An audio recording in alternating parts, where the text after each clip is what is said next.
अरे जहां तेलंगाना जहां मजबूत खिला है वहां नहीं लड़ते, बिहार जाके वहां पर 50 सीटें लड़ते, उत्तर प्रदेश जाके वहां पर 100 सीटें लड़ेंगे, लेकिन तेलंगाना में ये हिमाकत नहीं करेंगे। ये सब छोड़ दीजिए, ऐसे कई सीट्स है जहां पर गोशा महल से ज्यादा, देखिए गोशा महल में 80,000 मुसलमान हैं। अरे महाराष्ट्र वालों, ये क़यादत जब तुम्हारे पास आएगी तो इनसे सवाल करना, इनसे पूछना कि आप गोशा महल क्यों नहीं लड़ा। अच्छा ठीक है, आप वहां रैली निकालते हैं, क्या आपने कभी हैदराबाद के अंदर उस राजा सिंह के खिलाफ रैली निकाला? क्या राजा सिंह का घर, वो तो औरंगाबाद से मुंबई बहुत दूर है, अरे राजा सिंह का घर दारुसलाम से कितनी दूर है, ठहर के पेशाब करे तो पेशाब तक जाता उसके घर तक, उतनी करीब उसका घर है, दारुसलाम के करीब है उसका घर। आप कभी दारुसलाम से उसके घर तक जाने का, एहतजाज करने का मंसूबा बनाए? जो लोग, जो नौजवान बच्चे राजा सिंह के खिलाफ सड़कों पे उतरे थे, पुलिस की लाठियां बरसाई गई उनके ऊपर, आप खामोशी इख्तियार करें। राजा सिंह के खिलाफ जब उसने हुजूर अकरम सल्लल्लाहु अलैहि वसल्लम की शान में गुस्ताखी की, मैं ऐसे कई नौजवानों को जानता हूं जो रात रात भर पुलिस वाले दरवाजे तोड़कर उनको घरों से निकाल के मारे पुलिस वाले, लेकिन उस पर भी आपकी खामोशी थी। अबू आसिम आजमी, बताइए अबू आसिम आजमी से क्या नफरत है आपको? आप अबू आसिम आजमी को हराने के लिए कैंडिडेट डालते, आप करनूल जाके एम.ए. गफ्फार को हराने के लिए कैंडिडेट डालते, आपको तेलंगाना के अंदर अजहरुद्दीन पसंद नहीं आता, आपको तेलंगाना के अंदर आमिर शकील पसंद नहीं आता, आपको तेलंगाना के अंदर फेरोज खान पसंद नहीं आता, आपको तेलंगाना के अंदर फरद खान पसंद नहीं आता, आपको तेलंगाना के अंदर शेख अकबर पसंद नहीं आता। अरे ये मुसलमाना है जो मुसलमानों की लीडरशिप को खत्म करने का काम आप करते हैं। आप बिहार जाकर वहां पर मुजाहिद आलम को हराने के लिए कैंडिडेट डालते हैं, आप बिहार जाकर अहमद जावेद को हराने के लिए कैंडिडेट डालते हैं, आप कर्नाटक जाकर तनवीर अहमद को हराने के लिए कैंडिडेट डालते हैं, लेकिन आप राजा सिंह के खिलाफ अपना कैंडिडेट नहीं डालते। महाराष्ट्र में एमआईएम ने अपने 16 उम्मीदवारों का नॉमिनेशन डिक्लेयर हुआ है, नॉमिनेशंस वो लोग डाल चुके हैं, कैंडिडेट्स की लिस्ट आ चुकी है। अब मैं महाराष्ट्र के मुतालिक मैं नहीं समझता कि एक वीडियो में बोला जा सकता है। महाराष्ट्र को बोलने के लिए एक तवील गुफ्तगू की ज़रूरत है।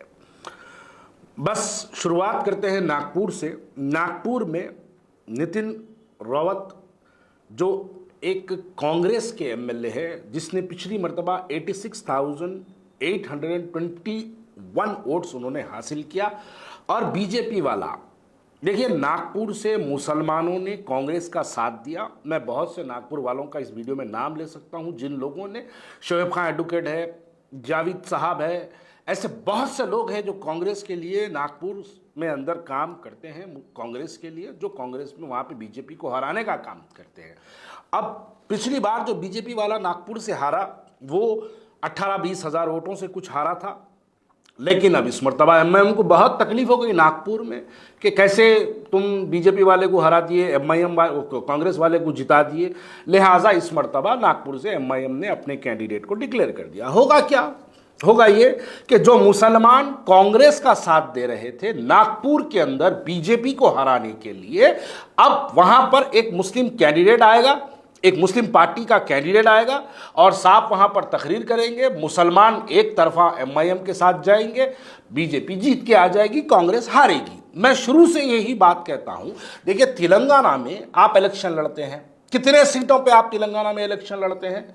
7, जुबली हिल्स 8, राजेंद्र नगर 9 सीटों से ज्यादा तेलंगाना में। तेलंगाना जहां पर 50 साल से आपकी क़यादत है, ये वो तेलंगाना जहां पर आपके 50 कॉरपोरेटर है, ये वो तेलंगाना जहां पर आपकी क़यादत को मजबूत खिला माना जाता, ये वो तेलंगाना जहां पर आपके क़यादत की कई शाखें गड़ी हुई है, ये वो तेलंगाना जिसके अंदर आपके हजारों लाखों वर्कर्स हैं।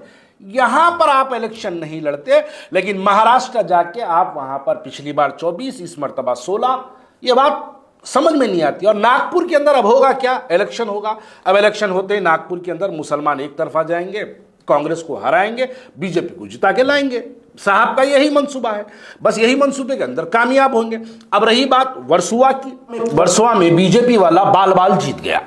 कैसा जीता? 6,000 वोटों से जीता कांग्रेस के साथ। ये वाज़ेह कर दूं कि देखिए कांग्रेस को सिर्फ ना ही एक कम्युनिटी बल्कि कांग्रेस को मुसलमान भी वोट देते हैं और मुसलमान कांग्रेस को कामयाब करने में कांग्रेस का साथ देते हैं। अब हुआ ये कि पिछली मर्तबा बीजेपी वाला बाल बाल जीता, साहब को बहुत तकलीफ हो गई कि कैसा बीजेपी वाला बाल बाल जीता भाई, उसको तो पक्की जीत की रास्ता उसका साफ होना चाहिए। कैसे कांग्रेस वाला वहां पर जो इतनी मेहनत करके मुसलमानों के वोट ले रहा, लिहाजा वर्सोवा में साहब अपना एक कैंडिडेट डाल दिए। अब वो कैंडिडेट डाल दिए, रईस लश्करिया नाम है उसका, उसको लाके वहां डाल दिया। अब होगा क्या, देखिए, जो कांग्रेस वाला बीजेपी को हराने की जो टक्कर दे रहा था, जो कोशिश कर रहा था, अब आपके रईस लश्करिया साहब करेंगे ये कि वहां पर इलेक्शन लड़ेंगे। इलेक्शन लड़के साहब की जज्बाती तकरीर होंगी, छोटे साहब की एक खुनखुने की जबरदस्त तकरीर होगी, बेहतरीन लहजे में मुसलमानों को जो है जज्बात में लाया जाएगा। मुसलमान कांग्रेस का दामन छोड़कर मुसलमान वर्सोवा में एमआईएम के कैंडिडेट के साथ जाएंगे। तो उससे होगा यह कि बीजेपी को जो जीतने का रास्ता है वो साफ होगा। अब मैं तीसरी बात करूंगा शोलापुर की। शोलापुर के मुतालिक अगर देखा जाए तो शोलापुर के अंदर मुसलमानों की तादाद 1 लाख है।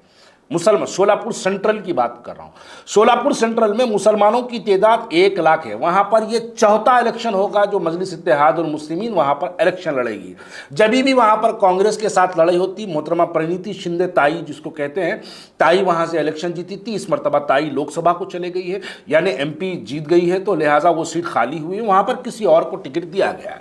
अब होगा क्या, अब लड़ाई होगी, मुसलमानों के वोट को खींचने की कोशिश एमआईएम शोलापुर सेंट्रल में करेगी, जिससे मुसलमानों के वोट शोलापुर में एमआईएम के खाते में कुछ वोट आएंगे, तो बीजेपी वाला वहां से जीतेगा, कांग्रेस वाला वहां से हारेगा। ये एमआईएम तो 3 बार हारी, ये चौथी बार भी हारेगी, लेकिन बीजेपी को जिताने का जो काम है वो शोलापुर में किया जाएगा।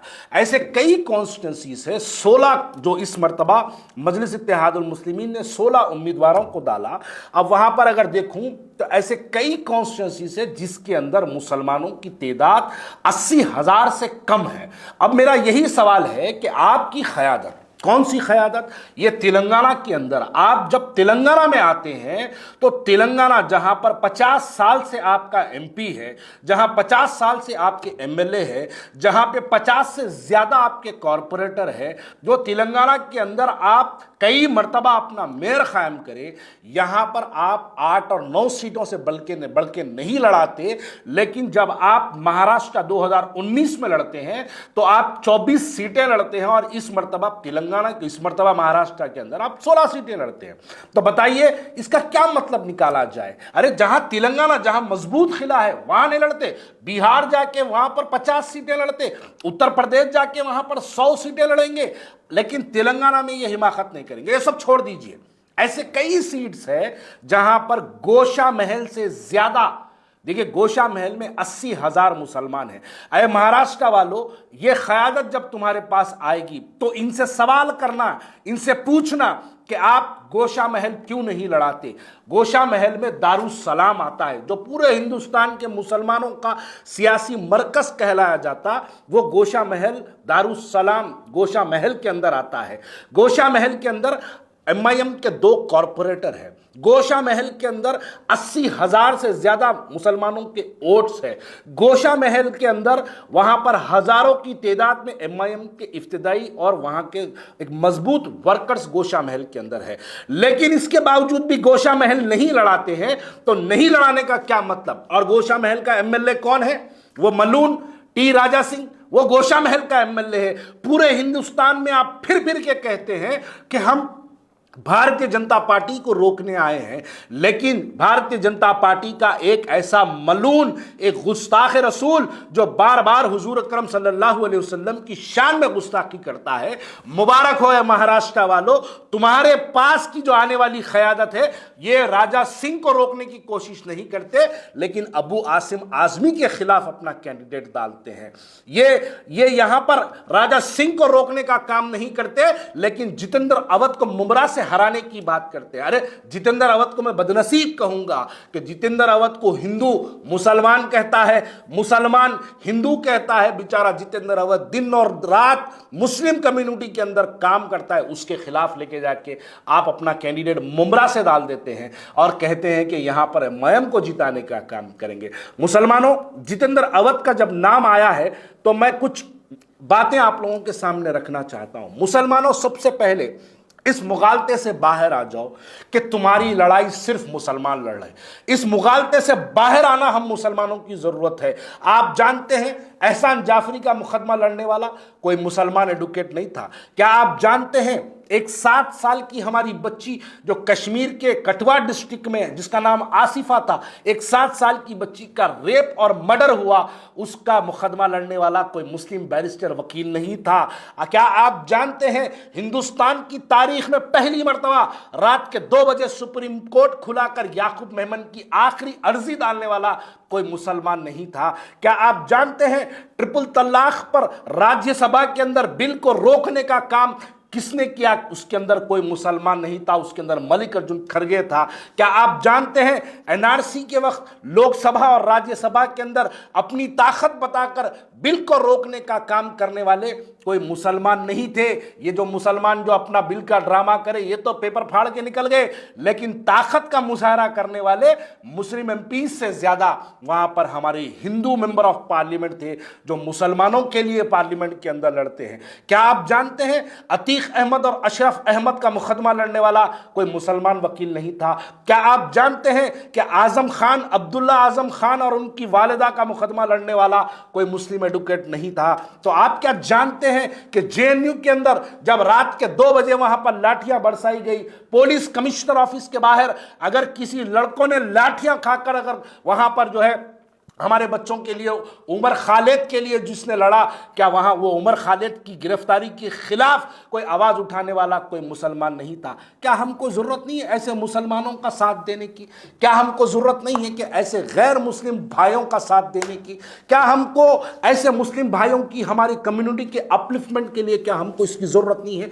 क्या हम सिर्फ एक ही नारे में मुगालते में रहेंगे कि मुसलमान ही है हमारी लड़ाई लड़ रहे हैं? नहीं, मुसलमानों से ज्यादा मुसलमानों की अगर कोई हिंदुस्तान की पार्लियामेंट हो या सुप्रीम कोर्ट हो या लोअर कोर्ट्स हो या हाई कोर्ट्स हो, वहां पर अगर जो मुसलमानों की लड़ाई लड़ रहे हैं वो आपके मुस्लिम एडवोकेट्स नहीं है, वहां पर आपके मुस्लिम मेंबर ऑफ पार्लियामेंट नहीं है, वहां पर लड़ने वाले आपके गैर मुस्लिम भाइयां हैं, जिसके अंदर जितेंद्र अवध है, जिसके अंदर शोलापुर का कैंडिडेट है, जिसके अंदर ऐसे कई हमारे हिंदू भाई है। क्या जितेंद्र अवध की तारीख कोई जानते हैं? जितेंद्र अवध रात और दिन मुसलमान कम्युनिटी के बीच में रह के काम करने वाला है। जितेंद्र अवध का मकान ऐसी जगह है जो मुसलमानों के घरों के बीच में जो है वो रहने वाला कैंडिडेट है, जो 2 मरतबा एमएलसी 3 मरतबा एमएलए रहा, उसके खिलाफ में आप कैंडिडेट डालते हैं। अबू आसिम आजमी, बताइए अबू आसिम आजमी से क्या नफरत है आपको? आप अबू आसिम आजमी को हराने के लिए कैंडिडेट डालते,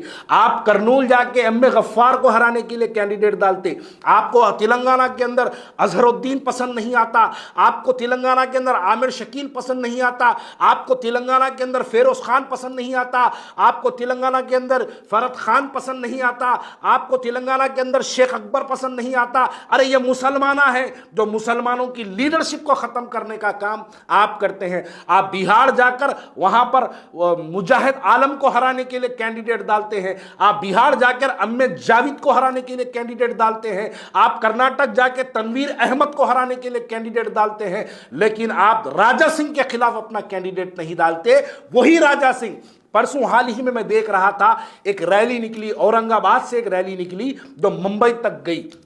अरे बहुत अच्छा किया, हुजूर अकरम सल्लल्लाहु अलैहि वसल्लम की शान में गुस्ताखी के खिलाफ एक बहुत प्यारा मुजाहरा था, लेकिन बताओ अगर क्या हुकूमत चाहती तो क्या वो रैली को नहीं रोक सकती थी?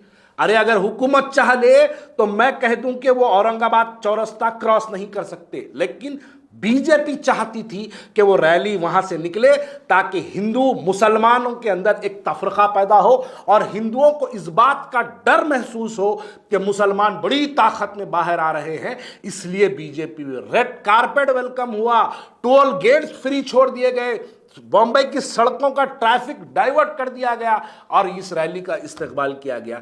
अगर मैं पूछना चाहता हूं कि अगर एकनाथ शिंदे उस रैली को रोकना चाहते, महाराष्ट्र के चीफ मिनिस्टर या बीजेपी वाले अगर उस रैली को रोकना चाहते तो क्या वो नहीं रोकते? अच्छा ठीक है, आप वहां रैली निकालते हैं, क्या आपने कभी हैदराबाद के अंदर उस राजा सिंह के खिलाफ रैली निकाला?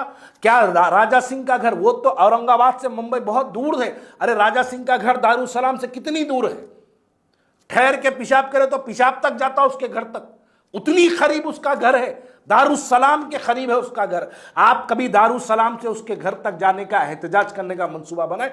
जो नौजवान बच्चे राजा सिंह के खिलाफ सड़कों पे उतरे थे, पुलिस की लाठियां बरसाई गई उनके ऊपर, आप खामोशी इख्तियार करें। राजा सिंह के खिलाफ जब उसने हुजूर अकरम सल्लल्लाहु अलैहि वसल्लम की शान में गुस्ताखी की, मैं ऐसे कई नौजवानों को जानता हूं जो रात रात भर पुलिस वाले दरवाजे तोड़कर उनको घरों से निकाल के मारे पुलिस वाले, लेकिन उस पर भी आपकी खामोशी थी। बताइए, अब महाराष्ट्र जाते हैं और महाराष्ट्र के अंदर मुस्लिम क़यादत को खत्म करने का एक काम करते हैं महाराष्ट्र के मुसलमानों। याद रखो, ये क़यादत 50 साल से हमारे पास है, लेकिन इसके बावजूद भी, इस क़यादत के रहने के बावजूद हमारी वफ़ की जायदादें लुट गई, तबाह हो गई, हमारी वफ़ की जायदादें बर्बाद हो गई, हमारी वफ़ की जायदादें कब्जे हो गई। पूरे हिंदुस्तान के अंदर अगर सबसे ज़्यादा वफ़ की जायदादें कहीं लूटी तो वो तेलंगाना के अंदर लूटी, वो हैदराबाद के अंदर लूटी। मुबारक हो, हमारी क़यादत होते हुए, हमारी क़यादत की ताकत मौजूद होते हुए हमारी 1200 एकड़ ज़मीन GMR के नाम पर लुट गई। हमारी कई हज़ारों करोड़ों की ज़मीन, हमारी वफ़ की जायदादें हमारी लुट गई, तबाह हो गई। लेकिन मुबारक हो महाराष्ट्र वालों, अब ये लोग आएंगे तो तुम्हारी वफ़ की जायदादों का तहफ़्फ़ुज़ करने में तुम अपने वोटों का सही इस्तेमाल करो, ताकि तुम्हारे वोट, देखो ये इलेक्शन कोई 1-2 MLA जिताने का इलेक्शन नहीं है। इस इलेक्शन के अंदर आप 1-2 MLA जिताएंगे तो इसके मतलब ये नहीं है कि अपलिफ्टमेंट ऑफ कम्युनिटी हो। मुसलमानों, हुकूमत में हिस्सेदारी अपनी बनाओ, हुकूमत के अंदर अपने आप, यानी जो शख्स चीफ मिनिस्टर बने उसको इस बात का एहसास हो कि ये मुसलमानों के वोटों से वो चीफ मिनिस्टर बना, ताकि मुसलमानों के वोटों की अहमियत हो। हमारे तेलंगाना के अंदर, हमारे शहर तेलंगाना, हमारे तेलंगाना स्टेट के अंदर मुसलमानों ने एक बहुत बड़ी गलती की थी। मुस्लिम क़यादत कांग्रेस के खिलाफ अपने वोट का इस्तेमाल करने की ऐलान किया था, उलमाओं ऐलान किए थे। आज हमारे पास हुकूमत तेलंगाना में कांग्रेस की बन गई, ऐलान आपका रद्द हो गया, लेकिन आज मुसलमानों की तेलंगाना के अंदर कोई अहमियत नहीं है, क्योंकि ज़ेर इख्तिदार लोगों को इस बात का एहसास है कि मुस्लिम लीडरशिप तो मेरे खिलाफ थी, मुसलमान तो मेरे खिलाफ अपने वोटों का इस्तेमाल किया, इसलिए आज हमारी कोई अहमियत नहीं है, इसलिए आज हमारा कोई मिनिस्टर नहीं है, इसलिए आज हमारा कोई MLA नहीं है कांग्रेस पार्टी के अंदर। ये गलती महाराष्ट्र वालों तुम ना करो, तुम इस मुस्लिम क़यादत की बात में ना आओ, तुम अपनी तबाही ना करो, वरना याद रखो आने वाली नस्ल को हम जवाब देने के काबिल नहीं रहेंगे। अगर हम इस मुकालते में रहेंगे कि हमारी लड़ाई सिर्फ मुसलमान लड़ रहे हैं, तो ये हमारी ज़िंदगी की सबसे बड़ी गलती होगी। हमको अपने हिंदू भाइयों का साथ लेके उनके साथ मिलकर उनको जिताने के लिए भी काम करना पड़ेगा, साथ ही साथ अबू आसिम को जिताने के लिए काम करना पड़ेगा, तो जितेंद्र अवध को भी जिताने के लिए काम करना पड़ेगा, शोलापुर से रोटे को भी जिताने का काम करना पड़ेगा, औरंगाबाद से भी जिताने का काम करना पड़ेगा। यकीनन ये तमाम के ऊपर एक तवील गुफ्तगू की जाएगी। बहुत बहुत शुक्रिया।